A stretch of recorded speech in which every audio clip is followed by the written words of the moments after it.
You know, dealing with other people, it's probably one of the biggest challenges in life, right? But what if I told you there's a classic, time-tested guide to making people like you and, yeah, even winning them over to your way of thinking? Well, there is. Let's dive into Dale Carnegie's masterpiece, How to Win Friends and Influence People. So, to really get to the heart of this, let me ask you a question. Just think about it. Once our basic health is covered, what is the single biggest thing that most of us are interested in? And it's not what you might think. It's not money, not fame, it's something way more fundamental. And boom, there it is. We have this deep, almost primal need to feel important, to feel appreciated. We absolutely crave approval. And on the flip side, we just dread being criticized or condemned. And honestly, this one single insight, it's the key to, well, everything that comes next. Okay, so if we all want approval and can't stand criticism, what do we do about it? Well, Carnegie's core idea is actually pretty surprising, kind of counterintuitive. It's not about making yourself seem more interesting or more impressive. It's about making a radical shift in your focus. So, the secret isn't really a secret at all. It's just empathy. Real success in dealing with people comes from genuinely trying to understand where they're coming from. It's all about shifting your mindset from, what do I want, to, wait a minute, what do they want and why? Okay, so we've got the core idea down. Now Carnegie gives us this super practical toolkit. Let's start with the absolute basics. 3 fundamental techniques for handling people. This is the foundation for everything. And it really boils down to this. Number 1, just stop criticizing. It's pointless, really. All it does is put people on the defensive. Number 2, feed that deep human craving for appreciation. And number 3, always frame what you want in terms of what they want. Now, Carnegie is really clear about something here. Appreciation is not the same thing as cheap flattery. See, flattery is selfish. It's about what you can get. Real appreciation is selfless. It comes from the heart. And trust me, people can spot the fake stuff a mile away.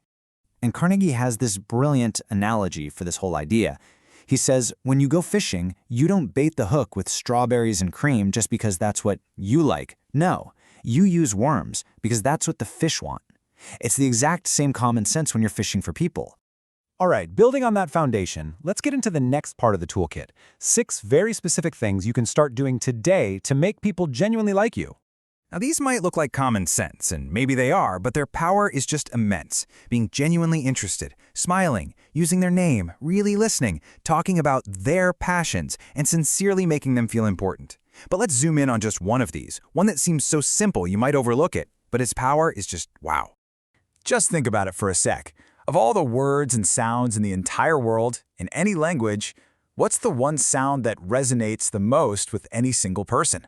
Yep, it's their own name. It's literally music to their ears. Forgetting someone's name, or worse, messing it up, sends this subtle little message that you don't really care. But remembering it and using it, that sends a totally different message. It says, I see you. You matter to me. So why is this so powerful? Well, our name is tied directly to our identity.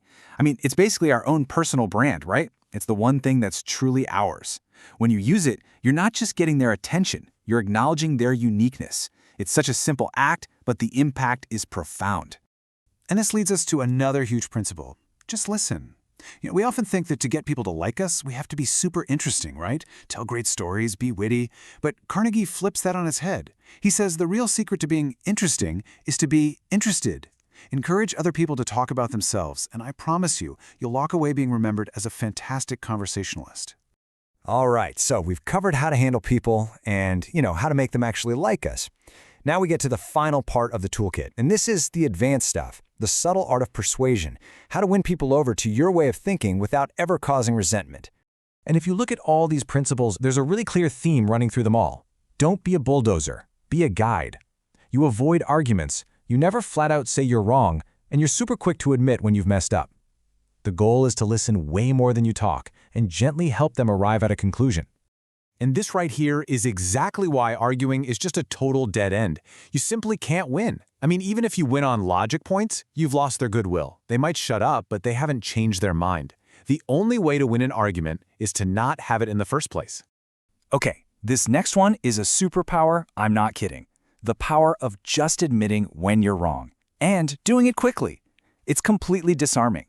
When you criticize yourself first, what's left for the other person to attack?